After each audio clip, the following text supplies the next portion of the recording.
कक्षा 12 के विद्यार्थियों, अब आपको हमारे माध्यम से सामान्य हिंदी और हिंदी पढ़ना है। सामान्य हिंदी और हिंदी में कोई बहुत ज़्यादा अंतर नहीं है। सामान्य हिंदी की अपेक्षा हिंदी में कुछ पाठ अधिक हैं, लेकिन सबसे पहले मैं सामान्य हिंदी से ही अध्यापन कार्य शुरू करना चाहूँगा। कक्षा 12 का पाठ्यक्रम 11 के पाठ्यक्रम के बाद से शुरू होता है। हम ऐसे कह सकते हैं कि आधा यानी पूर्वार्ध 11 में और उत्तरार्ध 12 में पढ़ना होता है। कक्षा 11 में आपको ये बताया गया होगा कि हिंदी साहित्य के इतिहास को 4 कालों में बांटा गया है। पहला आदिकाल, दूसरा भक्तिकाल, तीसरा रीतिकाल और चौथा आधुनिक काल। आदिकाल की कोई कविता 11 अथवा 12 में आपके कोर्स में नहीं रखी गई है। 11 का पाठ्यक्रम भक्तिकाल से शुरू होता है, जिसमें आपने कबीर, सूर, तुलसी को पढ़ा होगा, बिहारी को पढ़ा होगा। कबीर, सूर, तुलसी भक्तिकाल के अंतर्गत आते हैं और बिहारी रीतिकाल के प्रतिनिधि कवि हैं। अब आपको कक्षा 12 में आपका पाठ्यक्रम आधुनिक काल से शुरू होता है। भारतेंदु हरिश्चंद्र आधुनिक काल में गद्य के जनक माने जाते हैं। आधुनिक काल के प्रथम और सर्वमान्य कवि लेखक हैं, बहुमुखी प्रतिभा से संपन्न हैं।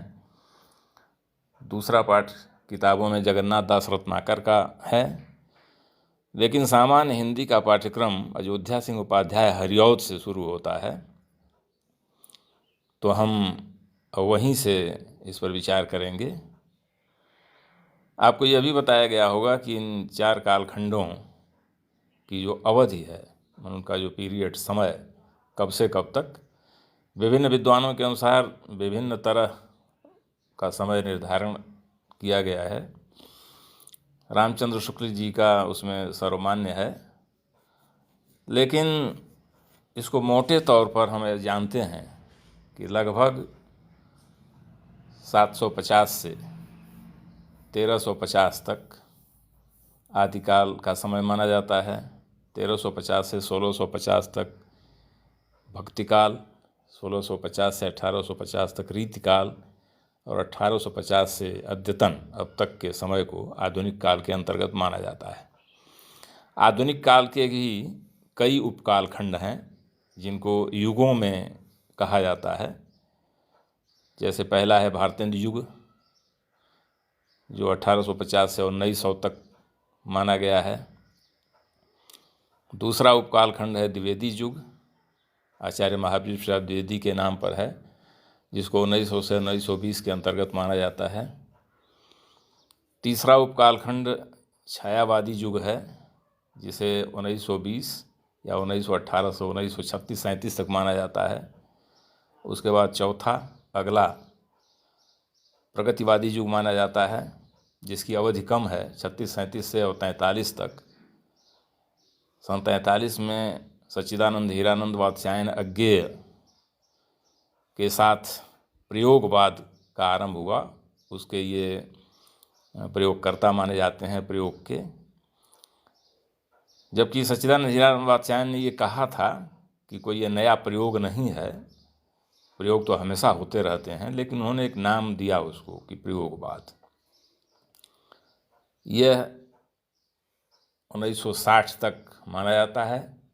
60 के बाद को अद्यतन या साठोत्तरी कविता का युग, नई कविता का युग, अनेक नामों से उसको कहा गया। तो इस तरह मोटे तौर पर आधुनिक काल को 6 उपकाल खंडों में बांटा जाता है। अध्ययन की सुविधा के लिए बताया गया, ताकि आप ठीक जगह पर पहुंच सकें कि जिस कवि अथवा लेखक को हम पढ़ना चाहते हैं उसकी स्थिति कहाँ है। अब अयोध्या सिंह उपाध्याय हरिऔध का पाठ अगर हमें पढ़ना है,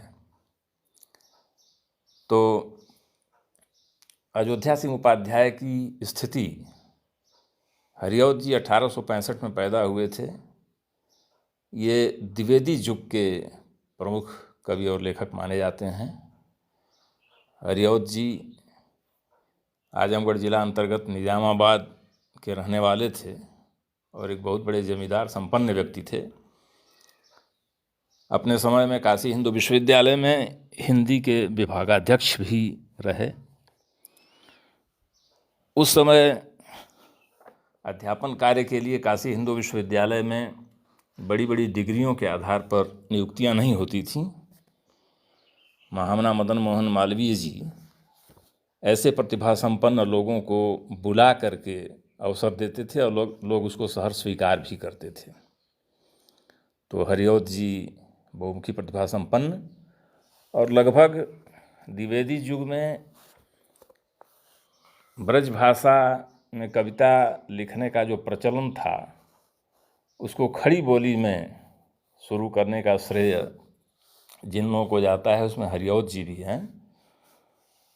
यह आपका जो पाठ पवन दूतिका के नाम से है, उनके प्रसिद्ध महाकाव्य प्रिय प्रवास से लिया गया है। प्रिय प्रवास संस्कृतनिष्ठ भाषा में लिखा हुआ महाकाव्य है।